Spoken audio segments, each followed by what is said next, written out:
Right, we've got a recipe here for chocolate cupcakes. James wants to make 30 cupcakes. This recipe is for 12 cupcakes. So we've got to work out, in theory, well, there's a couple of ways of doing this.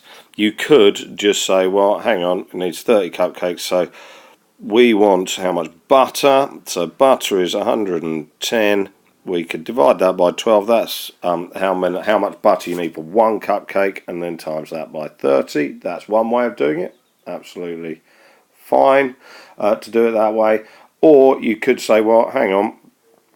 You could go, well, what is 30 divided by 12 equals 2.5, and then times your 110 by 2.5. That would also work. Anyway, there we go. Next one. How many cupcakes did Sophie make? Right, so she's used 375 grams of sugar. So 375. Usually we use 100. Right, and there we go.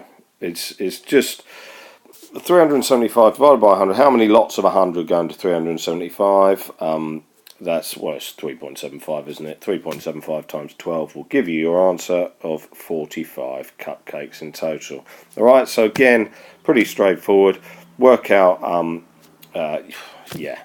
There's another way of doing it. I will do the other way, where you could say, well, hang on, we could do, it's normally 100, divide that by 12, and then see how many times that goes into 375.